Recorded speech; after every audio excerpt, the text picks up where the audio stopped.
Welcome to the More Than Corporate podcast. I'm Amber Furman, recovering perfectionist and serial accomplisher. If you're anything like I used to be, you've been living your life thinking that if you accomplish enough stuff, you'll finally find the success you've always wanted. But what if it's not about accomplishing more stuff? What if it's about accomplishing the right stuff? I believe you don't find success, you create it by intentionally designing the life you want and having the courage to get out of your comfort zone to live your design. I went from doing what I was supposed to do to doing what I love to do, and now I get to help others do the same. Keep listening as I chat with inspiring people who make it their mission to live their best life every day and learn how you too can live the life you've always wanted.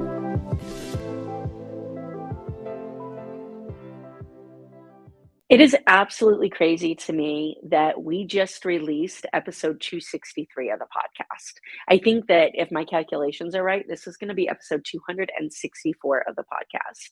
When I started this way back in 2019, I think my first episode came out in August of 2019. If you would have told me that I would be living the life and having the amazingness that I have now with 263 episodes of the show recorded, I would have told you that you were crazy. The benefits of this podcast have been so overwhelming, and a lot of the benefits have come from all of the amazing guests that I've been able to interview. You guys hear me every single time that I start a guest. I'm super excited for having this guest on. And the reality that it is that I am so excited to talk to every single person that comes on my show. It's a moment that I get to have with them as a person. And where else do you really get to spend 60 minutes with somebody in the bubble of what is podcasting? And now that I live stream them, sometimes we get some really cool interaction from the audience as well. What I wanted to do for this episode today is I wanted to go back through some of my absolute favorite podcasts and some of, maybe favorite's the wrong word because they're all my favorite, but some of the most memorable that I've had and that really have this special place in my heart. So I'm actually just I'm moving backwards from most recent. I know that the farther back that I get, every single guest that I've had on this podcast has impacted me in one way or another. And it's almost always been positive.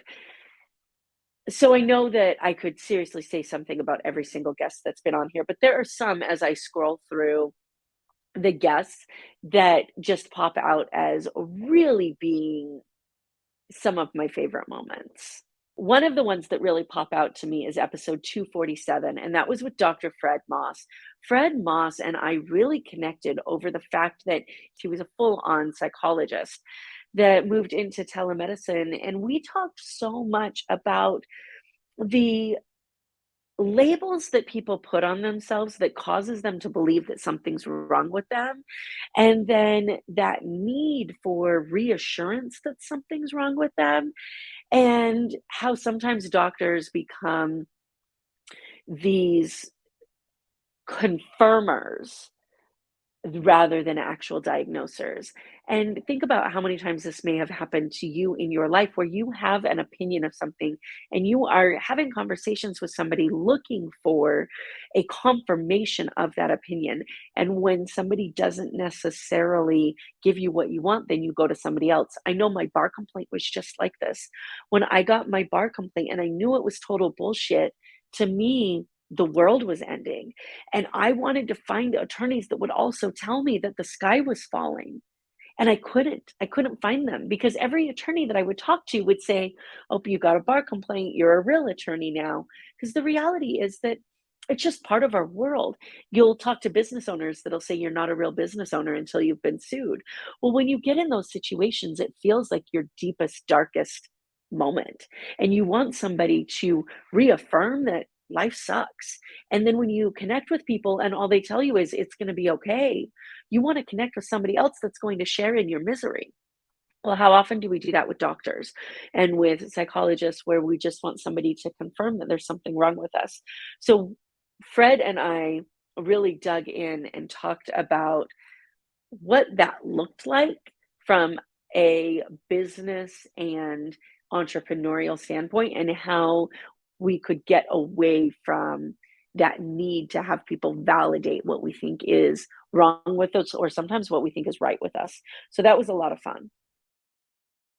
There's a ton of discomfort here. There's a ton of discomfort that we all get to deal with. Each and every one of us have had experience of maximum discomfort. It's some version in our life, some portion of our life.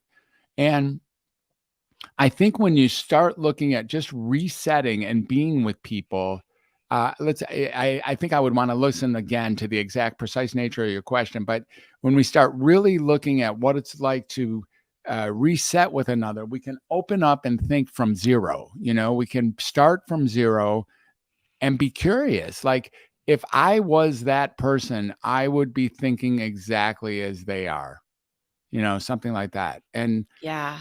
it allows for peace. It allows at least for the possibility, even if the guy says something that's completely adversarial or totally different than anything I could think would be possibly worth listening to.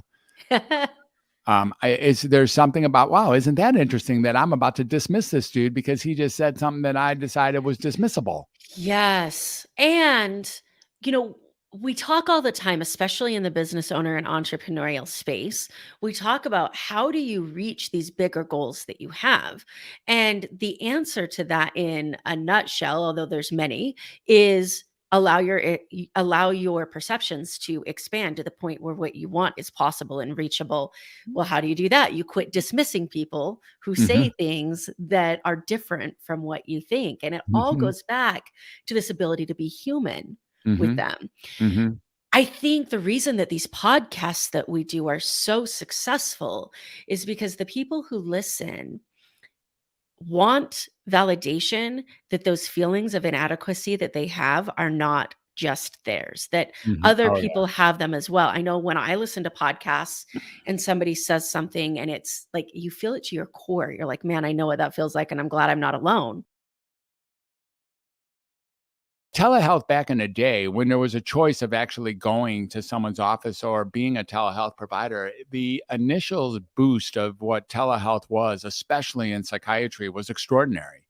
I mean, all of a sudden, if you needed help from a psychiatrist who was well fit to handle whatever problem you were dealing with, all you had to do was just like DM them and ask them to come on as a consult. And all of a sudden you've got the perfect doctor talking to you about your patient, even though they're 3,000 miles away.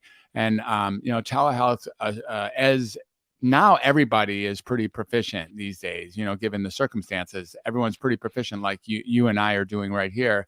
No one is shocked or disturbed about coming online to actually have communications. But back in the day, it became my preferred way to do any kind of psychiatric interventions. I used to tell people that if I would be given an opportunity to be in the same room with someone or put somebody else in the next room on a computer, I would absolutely put somebody else in the next room on a computer, because all that happens is there's something called disinhibition, and people start speaking their absolute truth. They feel safe. They don't feel weird about being in the same room.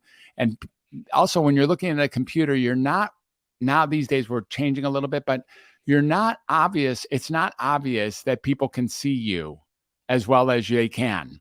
Yeah.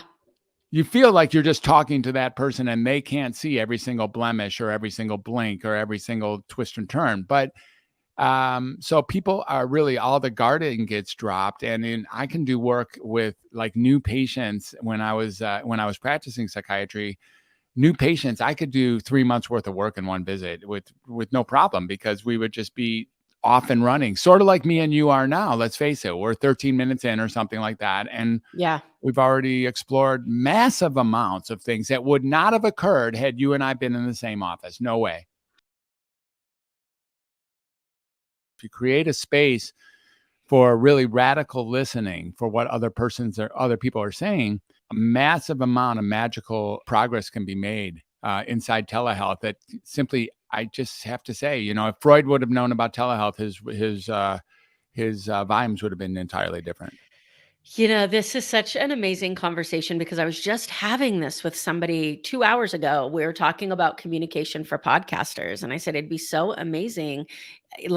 Think about all of the information that we could get out from individual resources that aren't coming out in podcasts because people haven't learned exactly what you just said, Mhm. how to read whether or not they're actually getting their point across, how to Mhm. pay attention to what somebody's leaning into and what they're pulling away from.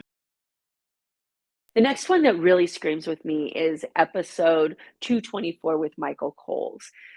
Man, I could talk about how amazing Michael Coles is all day long.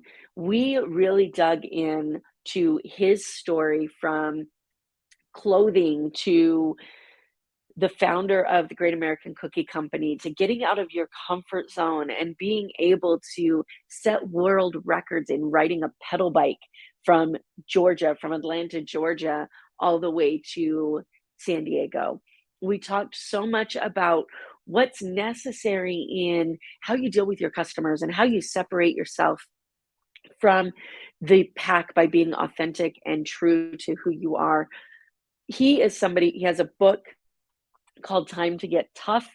And he goes really deep into the business book that doesn't sound like a business book. And honestly, when I give people my top 5 books that I think that they absolutely need to read, Michael Cole's Time to Get Tough is on it. So that was episode 224. And we had an absolutely amazing time on that episode as well. My dad, who always thought he would recover, continued. We moved to an apartment. We had all our stuff around us. Didn't really feel that different. But by the time I was almost 13, my dad, who thought he would always recover, had continued living a lifestyle that was above his means. His wages were being so garnished that he was barely bringing home a paycheck. And so in the middle of the night, after they had basically sold everything we had, we moved to Florida, which was a debtor's state. And so you couldn't get your wages garnished. And when we got there, we had been living in a nice 3-bedroom, apartment. I was sharing it with my brother. We moved into a less than 300 square foot apartment, 1 bedroom. My parents slept on a porch. I had to share a room with my sister. It was a disgusting place in Miami. Wow. With the heat of Miami, no air conditioning. And literally I woke up in the morning and now I knew what bankruptcy meant. Unfortunately, Colin Powell passed away this week. And I was very fortunate in 2004 to have dinner with him. Literally, there were 6 people at dinner and I was sitting right next to him. And when he got up to do his talk, it was a very big group. But when he got up to do his talk, I said, I've been trying to think of something smart to say, throughout dinner, and everything sounded stupid. But then I finally realized I was going to lose this opportunity to ask him a question. And when he got up to go up on stage, I turned to him and I said, "What do you think makes a great leader?" And without hesitation, he turned to me and said, "You're a great leader when people will follow you, even if it's only out of curiosity." And, I've thought a lot about that over the years since he said it. And I think that it took me a long time. When I say a long time, again, we're starting at 13, but it took me into my 30s to realize, one, I didn't have to have all the answers. I didn't have to be the smartest guy in the room, that I could surround myself with people who were better at specific areas of the business than I was.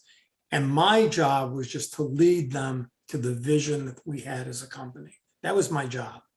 And ultimately, I got all the credit for that, more credit than I probably deserved. But, I think that's what leadership is. Leadership is one, allowing people to do their jobs and make sure that they know that they're appreciated and know that, we're kind of all in it together. I also think that if I hadn't met Irving Settler when I did, it's very possible, because I had many friends that were in the industry, the clothing industry I was in. It was a wild time to be in the fashion clothing business. It was, literally, sex, drugs, and alcohol. I mean, it was crazy. Wow. And Wow. I lost 3 of my closest friends to drugs. But I was again fortunate somebody stepped in. My wife Donna stepped in right around that time, and it just it completely changed my life. And so I've been very lucky. Look, I wrote my book, Time to Get Tough: How Cookies, Coffee, and a Crash led to success in business and life. And there are 4 people who saved my life, and I know that without those 4 people, my life would be very different than it is today. Yeah, it's so interesting to look back on those people and those things and those experiences and know that they shaped the life that we have right now. And you're right. If you think about life being different, it's not a matter of like better or worse, just different, and life is so great right now and meaningful for you that different isn't appealing, I'm sure. When Let me I'll say one thing. Yeah. I did a talk yesterday in Atlanta, and I got asked this question. I get this a lot. Someone, they asked me if there was anything you could do differently, would you go back and do it if you could do it? And my answer to that is always, as long as you can promise me that I'll be right where I am now, yes, there are things I would go back and change.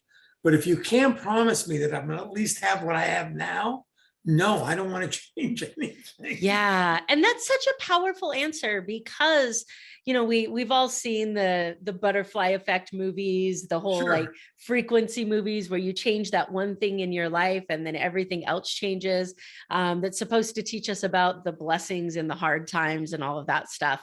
But to say like, I am so satisfied with my life, I think that that's the goal for us as humans, right? To be in a place where we're so satisfied with what we have that the idea of changing something and not having this is not appealing Right. to us. Episode 221 with Andrew Myers. I laughed so hard in this episode, and Andrew Myers went viral for being known as Mr. Wronghouse because he had a Ring camera. Somebody tried to break into his house. He is a veteran. He's also got some grappling experience through MMA type style training, and he had been trying to go viral in his business for so long, and he ended up going viral over this TikTok, or I'm sorry, not TikTok. TikTok didn't exist at the time. This YouTube video from his Ring camera of him taking out some intruder.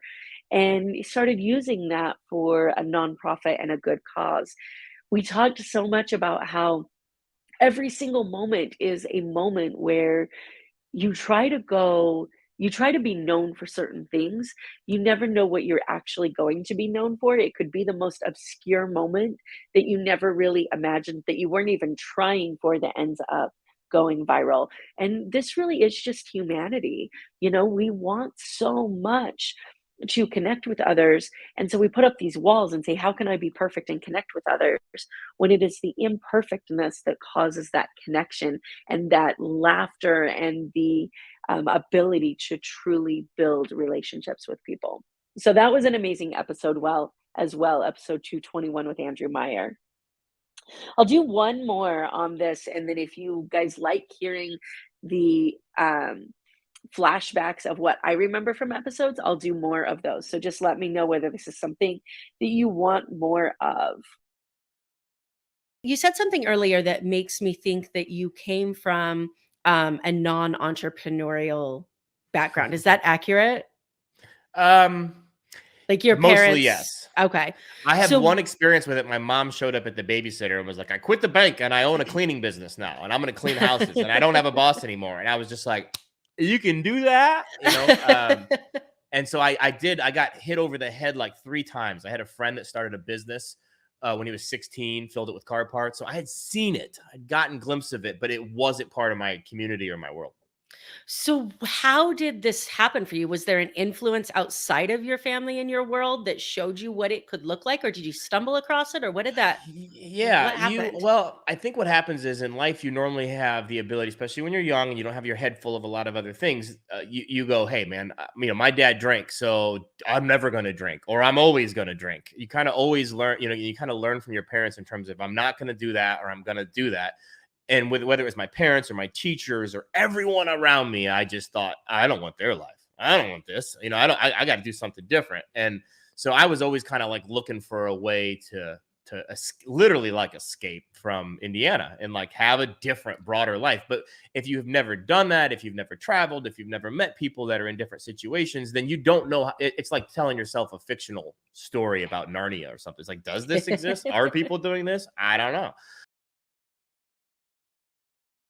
Door to door teaches you that perspective about business. Whereas everyone else I know that's tried to start their business, and I coach a lot of people, they're all about trying to cherry pick the 3 people in town who are their ideal client rather than just going and talking to the whole town, where they're going to refine their pitch. They're going to find out what's good and bad about it. They're going to get better at selling. They're going to refine the way they talk about the product.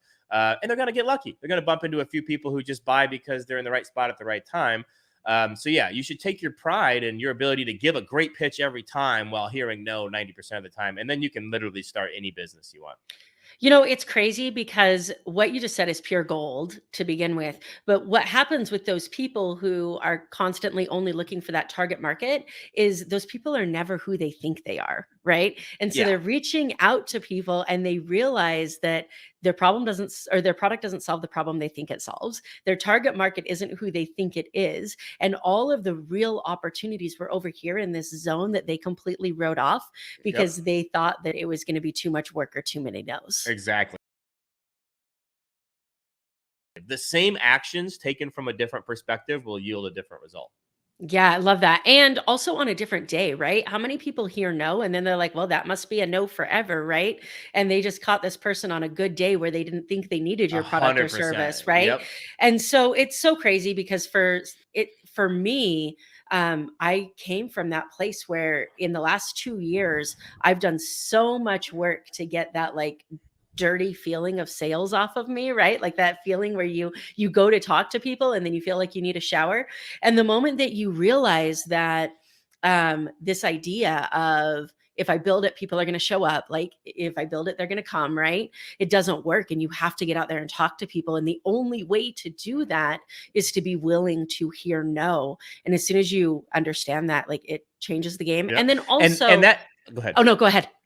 Well, that no doesn't have to be, will you buy my product? No. Yeah. It could be, can I use your garage to store my product? Will you loan me $5,000 as an angel investor? Will you make the phone call and get me on the phone with that guy that would help my business? It's asking for everything that would help your business and making somebody say no and not just going, they won't want to do that. Yeah, absolutely. And then what I was going to say too, which I think is something that you hit on that I'm not sure if I highlighted enough, so I wanted to highlight again, is that those tools that you were talking about to be able to help people understand by asking them how many they want, getting that presumptive close, things to that effect. While those feel like such salesy tactics, it's that intention behind it that's like, hey, you're either going to take it or you're not.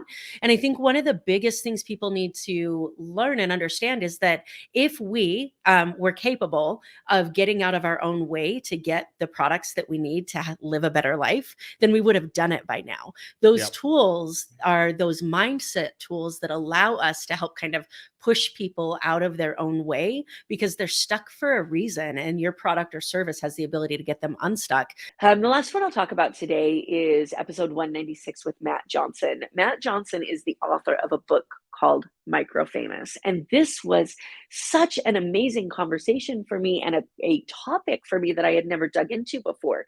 The idea of being micro famous. And I asked him, what does micro famous mean? And he told me that micro famous is being famous to the right people. There's famous, where everybody knows who you are and, think celebrity style, right? But do you actually want that? Or do you want to be able to walk into a room of your ideal clients or customers or connections and be able to be known within that room? Now, with many of us being introverts, believe it or not, I'm an introvert. the introverted side just means that being with people wears you down. That when you recharge alone rather than in a group of people. So many times as introverts, we are getting advice from people about how you got to send 900 messages a day on social media, and you got to go to 47 conferences a year, and you got to go to 927 networking events a year and pass out 1,400 business cards. Well, as an introvert, that doesn't work for us. So how do we then take the energy that we have and put it to use within a business style that we want to be in? And this is so much what his Micro Famous book talks about. We had an absolute blast discussing all of those things. And again, that's episode 196 with Matt Johnson. I was having a conversation with somebody and they said, it's not about how many people you know, it's about how many people know you. Yeah. And I thought this was really a cool representation of that, is being famous to the people who are going to help other people know you. Yeah. Yeah. So true. Yeah. And when I think of, like if you want to make an impact on the world, it's not just about being like people knowing your name or even knowing your face. Like you've got to be known for something. And when you speak, people have to listen and take action.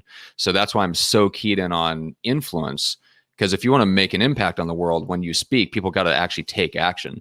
So yeah, it's a combination of, you want to be famous, but ultimately, if you want to make an impact, you want to be famously influential, because when you speak, you want people to actually get their butt in gear and do something, especially if you're coaching. I mean, if you've done any type of coaching and consulting for long, you know what it's like to pour your heart and soul into somebody and watch them go, yeah, that sounds great. I'm going to do this over here. And then just screaming off in the other direction. If you're more drawn to Seth Godin than you are to Gary Vee, like you're my person. You may not think of yourself as an introvert. We can talk about that in a second. But basically, if you're drawn to Seth Godin, if you like his content, you'll like the conversation we're going to have, because it changes the goal of your marketing from the Gary Vee attention at all costs model to influence at all costs. And to me, like that's where the entire focus of my marketing is completely different. I do not focus on what gets the maximum number of eyeballs. I focus on the things that will build me real, enduring influence for the next 10, 20, 30 years in the space that I run in. What is micro famous? Micro famous means to be famously influential to the right people. And it's an introvert's dream, right? Like I don't need to be stopped in the grocery store for an autograph. God forbid. I just want to get in, get out, and get my food and go home. But when I show up to an industry conference, I want everyone to know who I am. And to me, that's really what, especially like coaches and consultants, if you want to have an impact, work with ideal clients, like just do the things that make you feel good and like you're making an impact in the world. To me, it's way better to be micro famous than it would be to be Tony Robbins famous. I really don't want to live that life of constant motion. Right.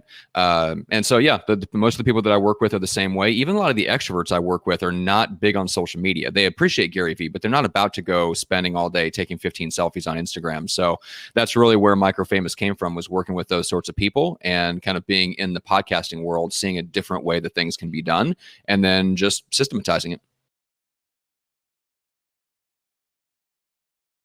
So anybody that's in the marketing field or business coaching field has been telling you, like, get a CRM, get an email list, get this off of social media. But now that social media has become so good at distracting you for the purposes of furthering their agenda for, their advertisers and things to that effect, it's even more important. 100%. Yeah. I was just talking to this over with a client the other day, because he's an extrovert, and he's on Instagram, and he's on TikTok, and he's on YouTube, and he's looking at all these things, and of course he's got like a young assistant in her early 20s, and they're looking, well, how do you tie all these things together? And I just asked him, how do they get on the email list? And of course, the assistant in the early 20s says that he's like, well, we don't really, it's like, well, we're promoting TikTok on Instagram. I'm like, I don't care about any of that. How are they getting into the email list? And is the email list growing consistently? It's like, well, not really. We don't have a really good way for them to get in the email list. I'm like, stop until you do that. Don't worry about any of that other stuff, because that, not only can it disappear overnight, and that's a risk, but that's not everybody. The real risk is that you just won't ever move anybody into a place where you can build a deeper relationship with them. That's what's so interesting about podcasting is the place where people spend 30, 40, 60 minutes with you. They don't spend that much time with you anywhere else, even on YouTube. Yeah. So Instagram, yeah, they may see and interact with your post for 30 seconds as it flies by in their feed, but that's not anything compared to the interaction you want that will actually get you clients. So if you build your following and then you leave your following there and you focus all of your time there, best case scenarios, you're trying to get them into the comment section, to messaging, to calls. And that's a hard thing for introverts to do. That doesn't come super natural to us. Like, that's a very sales heavy activity. So people that are good salespeople are good at that, because all it is just sales in online form. So that absolutely works. But for introverts, it's tough. And so if you leave your audience there on social media, that's the best case scenario, is you are your own unpaid, unbonused sales rep. I hope you guys have enjoyed kind of these recaps, and it's been really fun for me going back and thinking about what I remembered from these episodes. If you want more content like this, please let me know. Also, if you have ideas of what you want to hear about, or maybe who you want to hear from, go to successdevelopmentsolutions.com, grab my social media stuff, and shoot me a message. Tell me what it is you want to hear on the show, because I'm looking forward to being able to bring you that guest or that piece of information that you've been looking for. Thank you so much for listening to this episode of the More Than Corporate podcast. If anything that was said during this episode resonated with you or provided value in any way, it would mean the world to me if you would head over to iTunes and leave a rating and review for the More Than Corporate podcast. Thank you so much for taking the time to do that. I'm really looking forward to connecting with you. If you'd also like to connect, I've created a Facebook group that is full of amazing people who also make it their mission to live their best life every single day. If that sounds like something that you're interested in, the name of that Facebook group is Success Center. Head over there, request to join, and I look forward to connecting with you soon.